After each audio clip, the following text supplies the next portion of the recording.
Hello बच्चों, let's see the question की रहे ना if a greater than 0 b greater than 0 the maximum area of the parallelogram whose three vertices are origin দেওয়া রয়েছে একটা 0,0 a দেওয়া রয়েছে a cos theta b sin theta এবং b দেওয়া রয়েছে a cos theta minus b sin theta is a রয়েছে কি না অপশন a রয়েছে ab when theta equals to pi by 4 option b রয়েছে 3ab when theta equals to pi by 4 option C রয়েছে ab when theta equals to pi by 2 এবং option D রয়েছে 2ab তো এটা অলওয়েজ রাইট। তো দেখো আমাদের কি রয়েছে একটা অরিজিন দেওয়া রয়েছে এবং দুটো পয়েন্টস দেওয়া রয়েছে রাইট। তো অন্য পয়েন্টটা আমরা জানি না, তো এটাকে অরিজিন মনে করো এবং এখানে কি না এ কস থিটাটা সেম রয়েছে, এ কস থিটা তো এক্সট্রা সেম রয়েছে, ওয়াইটা চেঞ্জ হচ্ছে। তো এখানে এবং এখানে আমরা ধরে নিলাম রয়েছে, ঠিক আছে। তো এটা যোগ করে দাও দুটোকে, এটা অরিজিন থেকে, ঠিক আছে, কোনো প্রবলেম নেই এখন পর্যন্ত। তো এটা কি দেওয়া রয়েছে না A equals to A cos theta B sine theta, A cos theta B sine theta, ঠিক আছে। এখানে কি রয়েছে বি অফ রয়েছে এ কস থিটা কমা দিয়ে মাইনাস বি সাইন থিটা, কোনো প্রবলেম নেই এখন পর্যন্ত।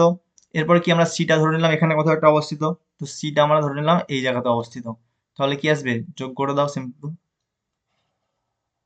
তোমরা কিন্তু এটা পেয়ে গেলাম, ঠিক আছে। তো এটা হলো আমাদের ও এ বি সি, ঠিক আছে।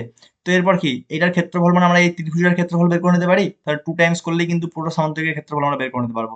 তার জন্য আমরা কি করবো, এখান থেকে একটা পারপেন্ডিকুলার ড্র করবো, তো এখানে ড্র করে নিলাম, ঠিক আছে। তার মানে কি হয়ে যাবে, এটা 90 ডিগ্রি হয়ে যাবে এটা। তার মানে কি এটাকে আমি যদি সি ডি ধরে নিই এরপর, তো দেখো এখানে শুধুমাত্র কোনটা চেঞ্জ হচ্ছে, এটাকে আমরা অরিজিনের উপর ধরে নিয়েছি, ঠিক আছে। তাহলে কি পেয়ে যাবে এটা এক্সট্রা, তো সরি আমাদের এক্স অ্যাক্সিসের উপর তো ঠিক থাকবে, বাট ওয়াই অ্যাক্সিসটা জিরো হয়ে যাবে, ঠিক আছে। তো এটা এ কস থিটা কমা দিয়ে জিরো চলে আসবে। আই হোপ এখানে মধ্যে কোনো প্রবলেম নেই। তো এই সামান্তরিকের ক্ষেত্রফল আমাদেরকে বের করতে হবে। তার জন্য আমরা কি করবো, সামান্তরিকের ক্ষেত্রফলের জন্য আমরা করবো 2 ইন্টু ত্রিভুজ ও এ বি এর ক্ষেত্রফল, ওকে। তো solution area of O A B C is equals to 2 into area of কিসের O B C, O A B sorry, O A B. তো এরপর আমরা কি জানি, তো 2 into area of O A B, এটা কি হাফ ইন্টু বেস ইন্টু আমাদের হাইট, রাইট। তো বেস কত রয়েছে এ বি রয়েছে, আর হাইট রয়েছে কত না ওডি, ঠিক আছে। তো এটা 2 ইন্টু মানে ক্যান্সেল আউট হয়ে যাচ্ছে, তো এবি ইন্টু ওডি। এরপর দেখো এবি মানে কি হয়ে যাচ্ছে, এবি মানে আমাদের হয়ে যাবে শুধুমাত্র, দেখো এখানে কি রুট ওভার অফ এটা স্কোয়ার করতাম আমরা, তো রুট ওভার অফ 2b, তার মানে কি রুট ওভার অফ আমাদের 2b sine theta square, right. তার মানে কি যাবে ultimately 2 into mod of sine theta মানে বি সাইন থিটা, ঠিক আছে। তো বিটা তো এমনিতে পজিটিভ ছিল, তো বিটাকে বাইরে বের করে নাও একবারে, 2b সাইন থিটা ইন্টু ওডি, ওডি মানে কোনটা আসছে, এটা তো জিরো জিরো রয়েছে, জিরো জিরো রয়েছে, তো ডিস্টেন্সের ফর্মুলা বেসিক্যালি এখানে ইউজ হচ্ছে, ঠিক আছে।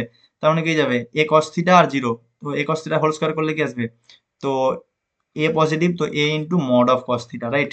ডিস্টেন্সের ফর্মুলা হচ্ছে যে আমাদের x1 মাইনাস x2 তার whole square plus y1 minus y2 তার হোল স্কোয়ার। এখানে জিরো জিরো রয়েছে বলে বা একটা সমান রয়েছে, সেজন্য ডাইরেক্টলি আমরা করতে পারি, কোনো প্রবলেম নেই। ডিস্টেন্স এবি, ঠিক আছে। তো এখান থেকে আমরা দেখো কি পেয়ে যাচ্ছি না 2ab, 2ab ইন্টু কি আসছে, 2ab ইন্টু আমাদের কাছে কিন্তু আসছে মড অফ, রাইট।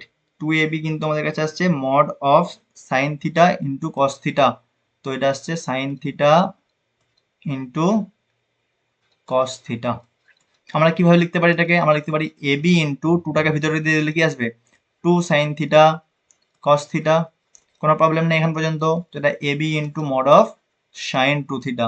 এরপর বলো সাইন টু থিটার ম্যাক্সিমাম ভ্যালু কত হতে পারে, সাইন টু থিটার ভ্যালু ম্যাক্সিমাম ভ্যালু হতে পারে প্লাস মাইনাস ওয়ান, হলে মড ভ্যালুটা ওয়ান আসবে, রাইট। তো ফর ম্যাক্সিমাম হচ্ছে আমাদেরকে এরিয়াটা ম্যাক্সিমাইজ করতে বলেছে, ফর ম্যাক্সিমাম এরিয়া কি আসবে না সাইন টু থিটার ভ্যালুটা আসবে প্লাস মাইনাস ওয়ান, কারণ কি সাইন থিটার ভ্যালু কি ওয়ানে বেশি যেতে পারবে না, বাট যেহেতু মড রয়েছে তো মাইনাস ওয়ানে গেলেও সেটা কি আসবে আলটিমেটলি প্লাস ওয়ান হয়ে যাবে। তো হোয়েন কখন হয়ে যাবে থিটা ইকুয়ালস টু যখন হয়ে যাবে আমাদের, তো টু থিটা ইকুয়ালস টু আসবে pi by two, two theta equals to আসছে পাই বাই টু, তো থিটা ইকুয়ালস টু কত আসবে পাই বাই ফোর, রাইট। তো টু থিটা এখানে প্লাস মাইনাস জন্য, কারণ মাইনাস ওয়ানের জন্য আমরা প্লাস নিতে পারি বা মাইনাস নিতে একটা প্লাস মাইনাস করে দাও, কোনো প্রবলেম নেই। তো আমরা পেয়ে যাচ্ছি overall theta is equals to আসছে plus minus pi by four. এবং ম্যাক্সিমাম ভ্যালুটা কত আসবে, অতএব max area is equals to, এটা 1 করে দিলে কত আসবে, AB when theta equals to plus minus pi by 4। এটা আমাদের ফাইনাল আনসার। তো দেখো কোনটা অপশন আসছে, AB when theta equals to pi by 4, yes correct. 3ab না, 3ab তো হবে না, AB when theta pi by 2 না, এবং 2ab যেটাও ভুল। তো অপশন এ কিন্তু এখানে শুধুমাত্র কারেক্ট। ওকে, তো option A is correct. I hope তোমরা বুঝতে পেরেছো। All the best.